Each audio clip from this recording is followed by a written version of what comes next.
മേഘ, അമ്പലപ്പുഴ നമ്മുടെ രാഷ്ട്രീയ കേരളം ഉറ്റുനോക്കിക്കൊണ്ടിരുന്ന ഒരു മണ്ഡലമായിരുന്നു. ജി സുധാകരൻ സഖാവ് പാർട്ടി വിട്ട് സ്വതന്ത്രനായി മത്സരിക്കുന്നു. അദ്ദേഹത്തിന് UDF പിന്തുണ കൊടുക്കുന്നു. പക്ഷേ ഇപ്പോൾ പുറത്തു വരുന്ന കണക്കുകൾ പ്രകാരം ജി സുധാകരൻ്റെ സ്ഥാനാർത്ഥിത്വം ശരിക്കും അമ്പലപ്പുഴയിൽ അല്ലെങ്കിൽ ആലപ്പുഴ ജില്ലയിൽ തന്നെ കമ്മ്യൂണിസ്റ്റ് പാർട്ടിയുടെ അടിത്തറയെ വളരെ നല്ല രീതിയിൽ ഇളക്കിയിട്ടുണ്ടെന്നാണ് പറയുന്നത്. എന്താണ് മേഘയുടെ വിലയിരുത്തൽ? ഇപ്പോൾ തെരഞ്ഞെടുപ്പിന് വോട്ടെടുപ്പിന് മുൻപും അതിനുശേഷവും ഒക്കെ നമ്മളെല്ലാവരും പല രാഷ്ട്രീയ ചായ്വുള്ള രാഷ്ട്രീയ കൂറുള്ള ആൾക്കാരുമായി സംസാരിക്കാറുണ്ടല്ലോ. ഇപ്പോൾ മാധ്യമപ്രവർത്തനവുമായി നിൽക്കുന്നതുകൊണ്ട് തന്നെ എന്താണ് അവിടുത്തെ സാഹചര്യമെന്ന് കാസർഗോഡ് നിന്ന് വരെ വിളിച്ചു ചോദിക്കുന്ന സുഹൃത്തുക്കളുണ്ട്. അപ്പോൾ മുൻപും ഈ വോട്ടെടുപ്പിന് മുൻപും ശേഷവും ഒക്കെ മുൻപ് ഒരു ഘട്ടം വരെ അവർ പ്രകടിപ്പിച്ചിരുന്ന ഒരു ആത്മവിശ്വാസമുണ്ട്. അമ്പലപ്പുഴ എന്ന് കേൾക്കുമ്പോൾ ജി സുധാകരൻ ജയിക്കില്ല, അതെങ്ങനെ ജയിക്കാനാണ് എന്ന് ചോദിക്കുന്ന ഒരു സമയമുണ്ടായിരുന്നു. അപ്പോൾ അവിടുത്തെ രാഷ്ട്രീയ സാഹചര്യം അതെങ്ങനെയാണ്? ഇപ്പോൾ ജി സുധാകരൻ എന്ന് പറയുന്നത് ഇടതുപക്ഷത്തിന്റെ വലിയൊരു നേതാവാണ്. അവർക്ക് ഒരുപാട് അവരുടെ ഒരു അടിത്തറ ഉണ്ടാക്കിയ നേതാക്കളിൽ ഒരാളെന്ന് വേണമെങ്കിൽ പറയാൻ കഴിയുന്ന കേരളത്തിൽ ആ ഒരു സാഹചര്യം. കമ്മ്യൂണിസ്റ്റ് നേതാക്കളിൽ സ്വന്തമായി ഒരു രക്തസാക്ഷി കുടുംബത്തുള്ള ഏക നേതാവെന്ന് വേണമെങ്കിൽ പറയാം. ഇപ്പോ കമ്മ്യൂണിസ്റ്റ് നേതാക്കളുടെ പേര് പറയൂ എന്ന് പറഞ്ഞ ഒരു 10 പേരുടെ പേര് പറഞ്ഞാൽ അതിൽ ജി സുധാകരൻ ഉണ്ടായിരുന്നു. അത്രയും സമുന്നതനായ ഒരു നേതാവ് പാർട്ടി വിട്ട് മാറുന്നു. അദ്ദേഹം പാർട്ടി മെമ്പർഷിപ്പ് പുതുക്കുന്നില്ല, പാർട്ടിയോട് ഞാൻ ഇനി നിൽക്കുന്നില്ല എന്ന് പറയുന്നു. UDF അദ്ദേഹത്തിന് പിന്തുണ കൊടുക്കുന്നു, മത്സരിക്കുന്നു. അത്തരത്തിലൊരു പ്രത്യേക രാഷ്ട്രീയ സാഹചര്യം അവിടെ തീർച്ചയായും കോൺഗ്രസ്സുകാർ അദ്ദേഹത്തിനെ സപ്പോർട്ട് ചെയ്യുമല്ലോ. അദ്ദേഹത്തിന് പൂർണ്ണമായും കോൺഗ്രസിന്റെ വോട്ട് ലഭിക്കുന്നു. അതുപോലെ തന്നെ ഈ പാർട്ടിയോട് സ്നേഹമുള്ള സഖാക്കളുടെ വോട്ട് കൃത്യമായി ലഭിക്കുന്നു. ഇതൊക്കെയാണ് നമ്മുടെ കണക്കുകൂട്ടൽ. പക്ഷേ ഇതെല്ലാം അപ്പാടെ തള്ളുന്നതായിരുന്നു ഈ പറഞ്ഞ സഖാക്കന്മാരുടെ ന്യായീകരണം എന്ന് പറയുന്നത്. ഒരിക്കലും ഇപ്പോൾ അമ്പലപ്പുഴ പോലുള്ളൊരു സ്ഥലത്ത് ചുവപ്പ് മണ്ണിൽ കൂറുമാറിയ വർഗവഞ്ചകനായ ഒരു നേതാവിനെ ജയിപ്പിക്കില്ല എന്ന് പറഞ്ഞിരുന്നു. പക്ഷെ അതേ പാർട്ടിയുടെ വിലയിരുത്തലാണ് നമ്മൾ ഇന്ന് വായിച്ചത്. അമ്പലപ്പുഴയിൽ പിഴവ് പറ്റിയിരിക്കുന്നു. അമ്പലപ്പുഴയിൽ വലിയൊരു കോമ്പറ്റീഷൻ ഉണ്ടായിട്ടുണ്ട് എന്നവര് അംഗീകരിക്കുകയാണ്. അപ്പോൾ ആദ്യം പറഞ്ഞിടത്ത് നിന്ന് സുഖമായിട്ട് അദ്ദേഹം തോക്കും, അവിടെ CPM-കാരെ ജയിക്കുള്ളൂ എന്ന് പറഞ്ഞിടത്ത് നിന്ന് അവിടെ വലിയൊരു മത്സരം ഉണ്ടായി എന്ന് പറയേണ്ടി വന്നത് തോൽവിയുടെ ആദ്യ സൂചന തന്നെയാണ്. അത് തന്നെയാണ്. പക്ഷെ മേഘ, ഇതിനകത്ത് ഒരു കാര്യം ഉണ്ടായിരുന്നു. നമ്മുടെ നേതാക്കന്മാർക്ക്, അതായത് ഇപ്പോൾ ഭരണത്തിലിരിക്കുന്ന നേതാക്കന്മാർക്ക് ഈ ഒരു അവസ്ഥയെ വേണമെങ്കിൽ മാറ്റി നിർത്താമായിരുന്നു. അദ്ദേഹത്തോടൊന്ന് സംസാരിച്ചിരുന്നുവെങ്കിൽ, അദ്ദേഹത്തെ കണ്ടിരുന്നുവെങ്കിൽ ഈ പ്രശ്നങ്ങളൊന്നും ഉണ്ടാവില്ല. പോരാത്തതിന് ഈ ആലപ്പുഴ ജില്ല എന്ന് പറഞ്ഞു കഴിഞ്ഞാൽ കണ്ണൂർ കഴിഞ്ഞാൽ കമ്മ്യൂണിസ്റ്റ് പാർട്ടിക്ക് ഏറ്റവും കൂടുതൽ വേരോട്ടമുള്ള ഒരു നാടാണ്. അവിടെ തന്നെ അവരുടെ ഒരു വികാരമാണ് ഈ പറയുന്ന ജി സുധാകരൻ എന്ന് പറയുന്ന പഴയ സഖാവ്. ഇനിയിപ്പോൾ ധൈര്യമായി പറയാം, അദ്ദേഹം പഴയ സഖാവാണ്. പിന്നെ അദ്ദേഹം സഖാവാണോ എന്ന് ചോദിച്ചാൽ സഖാവ് എന്ന വാക്കിന് അർത്ഥങ്ങൾ പലതാണുള്ളൂ. കൂട്ടുകാരൻ, സുഹൃത്ത്, വഴികാട്ടി, ഇതൊക്കെയാണ് സഖാവ് എന്ന് പറയുന്ന ആ ഒരു വാക്കിനർത്ഥം. അങ്ങനെ നോക്കുകയാണെന്നുണ്ടെങ്കിൽ ജി സുധാകരൻ ആലപ്പുഴ ജില്ലയ്ക്ക്, പ്രത്യേകിച്ചും അമ്പലപ്പുഴയിലുള്ളവർക്ക് ഒരു സഖാവ് തന്നെയാണ്. പക്ഷേ ഈ ഒരു നാണം കെട്ട തോൽവി, കാരണം പാർട്ടിക്ക് ഏറ്റവും കൂടുതൽ പ്രസ്റ്റീജ് ആയിട്ടുള്ള ഒരു മണ്ഡലമാണ് ഈ പറയുന്ന അമ്പലപ്പുഴ എന്ന് പറയുന്നത്. കാരണം അവിടെ ഇത്തവണ പാർട്ടി തോറ്റാൽ അത് ശരിക്കും പറഞ്ഞാൽ കമ്മ്യൂണിസ്റ്റ് പാർട്ടി ഇപ്പോൾ ഈ ബംഗാളിലും ബീഹാറിലും ഒക്കെ സംഭവിച്ച പോലെ ഈ പറയുന്ന കമ്മ്യൂണിസ്റ്റ് പാർട്ടിയുടെ അടിത്തറ പൂർണ്ണമായും ഇളകി മാറുകയാണ്. അവിടെ പുതിയ പാർട്ടി അല്ലെങ്കിൽ ഈ പറയുന്ന കോൺഗ്രസും പിന്നെ BJP ഇപ്പോൾ ശക്തമായി വളർന്നു വരികയാണ്. അവരൊക്കെ അവിടെ വേരുറപ്പിക്കുമെന്നുള്ള ഉറപ്പാണ്. തീർച്ചയായിട്ടും മേഘ പറഞ്ഞ ഒരു കാര്യം ഞാൻ നോട്ട് ചെയ്തിരുന്നു.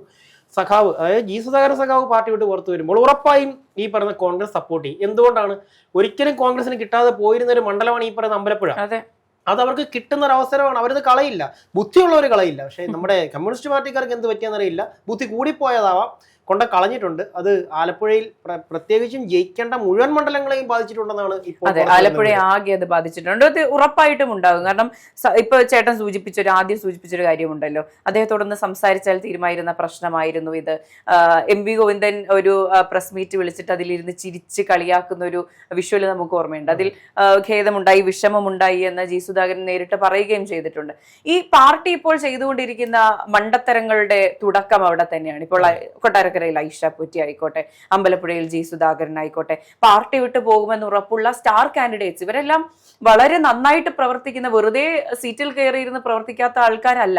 നന്നായിട്ട് പ്രവർത്തിക്കുന്ന നല്ല പൊട്ടൻഷ്യൽ ഉള്ള നേതാക്കളെയെല്ലാം എനിക്കൊരു ബുദ്ധിമുട്ടുണ്ട് എന്ന് പാർട്ടിയിൽ അവതരിപ്പിക്കുമ്പോൾ, മുതിർന്ന നേതാക്കളോട് പറയുമ്പോൾ അത് മൈൻഡ് ചെയ്യാതെ അതിനൊരു വില കൽപ്പിക്കാതെ പോകുന്നത് കൊണ്ടാണ് ഇവരെല്ലാം പാർട്ടിയിൽ നിന്ന് മാറിപ്പോകുന്നത്. ഇവരെല്ലാം സ്വന്തം അഭിമാനമുള്ള, സെൽഫ് റെസ്പെക്ട് ഉള്ള ആൾക്കാരാണ്. അപമാനം സഹിച്ചവിടെ നിൽക്കണം എന്നില്ലല്ലോ. അതെല്ലാം മേഘ, ഇതിനകത്തൊരു പ്രശ്നം എന്താണെന്ന് ചോദിച്ചു കഴിഞ്ഞാൽ, നേരത്തെ എന്ന് പറഞ്ഞാൽ മുൻപ് കമ്മ്യൂണിസ്റ്റ് പാർട്ടി, ഞാനൊരു കമ്മ്യൂണിസ്റ്റ് അനുഭാവിയായിരുന്നു. ഇവിടെ എല്ലാവർക്കും അറിയാവുന്ന കാരണം, എൻ്റെ വ്യക്തമായ രാഷ്ട്രീയ ബന്ധം എല്ലാവർക്കും അറിയാം. ഞാൻ ഒരു കമ്മ്യൂണിസ്റ്റ് അനുഭാവിയായിരുന്നു. ഇപ്പോഴും ഞാൻ ഒരു കമ്മ്യൂണിസ്റ്റ് അനുഭാവി തന്നെയാണ്. പക്ഷേ ഞാൻ പാർട്ടി പ്രവർത്തനങ്ങളിൽ പങ്കെടുക്കാറില്ലാത്ത ഒരാളാണ്. ഇപ്പോൾ ഞാൻ മെമ്പർഷിപ്പ് പുതുക്കിയിട്ടില്ല. പക്ഷെ ഉള്ളുകൊണ്ട് ഇപ്പോഴും ഞാനൊരു സഖാവ് തന്നെയാണ്. എനിക്കത് അഭിമാനത്തോട് പറയാൻ പറ്റും. എന്തുകൊണ്ടാണ് ഞാൻ പാർട്ടി വിട്ടു പോകുന്നതെന്ന് ചോദിച്ചാൽ, പ്രസ്ഥാനമാണ് ഒരു കമ്മ്യൂണിസ്റ്റ് അനുഭാവിക്ക് ഏറ്റവും വലുത്, അല്ലാതെ നേതാവല്ല. പ്രസ്ഥാനത്തിന് മേലെ നേതാക്കന്മാർ വളരാൻ തുടങ്ങിയപ്പോൾ കറതീർന്ന കമ്മ്യൂണിസ്റ്റുകൾ, അല്ലെങ്കിൽ കമ്മ്യൂണിസ്റ്റ് എന്ന് പറയുന്ന പ്രസ്ഥാനത്തെ, കമ്മ്യൂണിസ്റ്റ് പ്രസ്ഥാനത്തെ വിശ്വസിച്ച് വന്നതിനുള്ള ഈ പറയുന്ന അണികൾക്ക് ഈ പറയുന്ന അടിമത്തം ഒരിക്കലും അനുഭവിക്കാൻ പറ്റില്ലാത്തൊരു കാര്യമാണ്. ഒരു കാലത്ത് അടിമത്തത്തെ ഒഴിവാക്കുവാനായി വന്ന പ്രസ്ഥാനത്തിൽ ഇന്ന് നേതാക്കന്മാർ അണികളെ അടിമകളാക്കി നിർത്തുമ്പോൾ കറതീർന്ന കമ്മ്യൂണിസ്റ്റുകൾ പ്രസ്ഥാനം വിട്ട് പുറത്തേക്ക് പോകുന്നത് സ്വാഭാവികമാണ്. ഇവിടെ ജി സുധാകരൻ സഖാവിന് സംഭവിച്ചതും അതുപോലെ തന്നെ ഗോവിന്ദൻ സഖാവിന് സംഭവിച്ചതും ഐഷ പോറ്റിക്ക് സംഭവിച്ചതും ചേർത്ത് നിർത്താമായിരുന്നു. പിഴവുകൾ വന്നിട്ടുണ്ടെങ്കിൽ അതിനെ പറഞ്ഞു തീർക്കാമായിരുന്നു. ഈ പറഞ്ഞ പാർട്ടിക്കുള്ളിൽ പ്രശ്നങ്ങൾ നടക്കുമ്പോൾ ഇവിടെ സ്ഥാനാർത്ഥിത്വം തീരുമാനിച്ച സമയം തൊട്ട് തന്നെ കമ്മ്യൂണിസ്റ്റ് പാർട്ടിക്കുള്ളിൽ വലിയ പൊട്ടിത്തെറികൾ നടക്കുകയാണ്. ഇത് ഒന്നയഞ്ഞിരുന്നുവെങ്കിൽ, പിന്നെ ഇപ്പൊ പറഞ്ഞ എം പി ഗോവിന്ദന്റെ കാര്യം പറയുകയാണെന്നുണ്ടെങ്കിൽ ചിരിച്ചുകൊണ്ട് പ്രസ്ഥാനം പൊളിക്കുന്ന ചെകുത്താനെന്ന് വേണമെങ്കിൽ മുഖത്ത് നോക്കി പറയാൻ പറ്റും.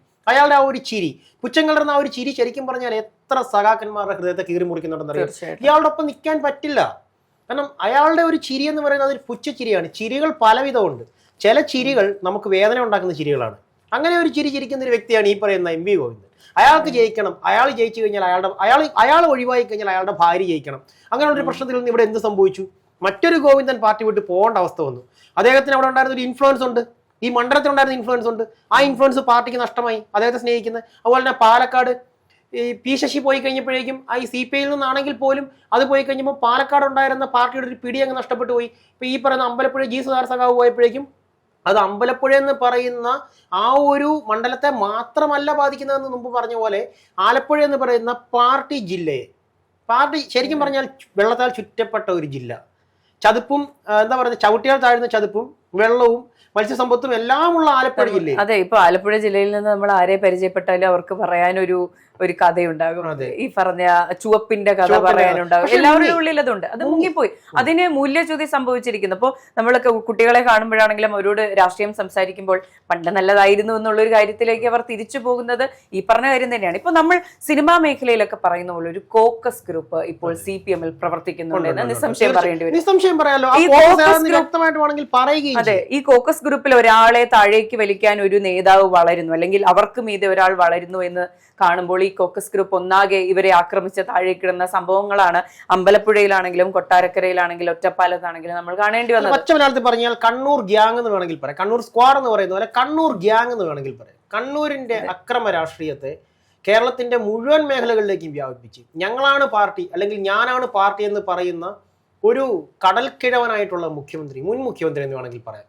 ഇത്തവണ അധികാരം ആർക്ക് വരുമെന്ന് പറയാം. അതെ, ഇപ്പൊ ഈ കണ്ണൂർ ഗ്യാങ് ഒന്നാകെ നശിപ്പിച്ച് കളഞ്ഞത് ഒരു ചുവപ്പ് മണ്ണായിരുന്നു. ആലപ്പുഴയിൽ സംശയം എന്ന് പറയുമ്പോൾ ഇപ്പൊ ഒന്ന് ആലോചിച്ച് നോക്കൂ, ഇടത് ഇപ്പോൾ CPMന്റെ വിലയിരുത്തൽ റിപ്പോർട്ട് പുറത്തു വരികയാണ്. ആലപ്പുഴയിൽ മത്സരം കടുത്തു എന്ന് പറയുമ്പോൾ അവരുടെ പാർട്ടിയുടെ അടിവേരുകൾ ശിഥിലമായി എന്ന് തന്നെയാണ് അതിൽ നിന്ന് മനസ്സിലാക്കേണ്ടത്. എണ്ണി പറഞ്ഞു തരാം മേഘ. ഒന്ന്, നവകേരള ബസ് എന്നും പറഞ്ഞിട്ട് ഒരു ബസ്സും മേടിച്ചു, ഒരു ബാത്റൂമുള്ള ബസ്സും മേടിച്ച് ജനങ്ങളുടെ പണം ദൂർത്തടിച്ച് കേരളത്തിന്റെ 14 ജില്ലകളിലും അങ്ങോട്ടും ഇങ്ങോട്ടും ഓടി രക്ഷാപ്രവർത്തനം നടത്തിയപ്പോൾ ആദ്യമായി പാർട്ടിക്ക് മൂല്യച്യുതി സംഭവിച്ചു. വിസിബിളായി. അതിന് മുൻപും ഉണ്ടായിരുന്നു, പക്ഷേ മാധ്യമങ്ങൾ ചർച്ച ചെയ്തത് അവിടെ മുതലായിരുന്നു. അതെ, പോലീസിനെ തങ്ങളുടെ ഇഷ്ടത്തിന് മേയാനായിട്ട് അഴിച്ചു വിട്ടപ്പോൾ രണ്ടാമത്തെ പിഴവ്. മൂന്നാമത് ഈ പറഞ്ഞ ശബരിമല സ്വർണ്ണ വിഷയത്തിൽ നിഷ്പക്ഷമായ ഒരു നിലപാട് എടുക്കുമായിരുന്നെങ്കിൽ എല്ലാം ശരിയാകുമായിരുന്നു. ഇതിപ്പോൾ സംരക്ഷിക്കുന്ന നിലപാടെടുത്തു, അവിടെയും പ്രശ്നമുണ്ടായി. പണ്ട് സ്ത്രീ പ്രവേശനം വന്നു കഴിഞ്ഞപ്പോൾ ഇവിടെ ഒരു കിറ്റിൽ കൂടി അധികാരത്തിൽ തിരിച്ചു കയറിയ പാർട്ടിയാണെന്നുള്ളത് മറക്കണം. എപ്പോഴും കിറ്റ് വർക്കാവില്ല. ആറിയ കഞ്ഞി പഴകഞ്ഞി ക്യാപ്സ്യൂളിനൊക്കെ ഒരു ഇതുണ്ട്, ഒരു പരിധിയുണ്ട്. കാരണം എന്താണെന്ന് വെച്ച് കഴിഞ്ഞാൽ എക്സ്പയറി ഡേറ്റ് എന്ന് പറയുന്ന ഒരു സംഭവമുണ്ട്. എക്സ്പയറി ഡേറ്റ് കഴിഞ്ഞ് കഴിഞ്ഞാൽ ഏത് ക്യാപ്സ്യൂളും വിഷമാണ്, അല്ലെങ്കിൽ ഏത് മെഡിസിനും വിഷമാണ്. ഈ പറയുന്ന പാർട്ടിക്ക് സംഭവിച്ചത് അത് തന്നെയാണ്. എക്സ്പയറി ഡേറ്റ് കഴിഞ്ഞു പോയി. ഈ ഞാൻ മുൻപ് പറഞ്ഞ പോലെ ഒരു ആടി ഒലയാത്ത ഒരു കപ്പലിന്റെ മുകളിൽ നിന്ന് ക്യാപ്റ്റൻ എന്ന് പറയുന്ന ഒരു കടൽ കിഴവൻ, അയാൾ തന്നെ അതിന്റെ അടിത്തട്ടിലെ ഓരോ ആണികളായിട്ട് ഊരിയിട്ട് ഇറങ്ങി. ഇപ്പൊ എന്താ സംഭവിച്ചതെന്ന് ചോദിച്ചാൽ ആലപ്പുഴയുടെ ആഴങ്ങളിലേക്ക്, അല്ലെങ്കിൽ വേമ്പനാട്ട് കായലിന്റെ ആഴങ്ങളിലേക്ക് കമ്മ്യൂണിസ്റ്റ് പാർട്ടി എന്ന് പറയുന്ന പ്രസ്ഥാനം കൂപ്പുകുത്തി മുങ്ങിയ ഒരു ടൈറ്റാനിക്ക് മുങ്ങിയതുപോലെ ഇനി അടിത്തട്ടിൽ വിശ്രമിക്കാം.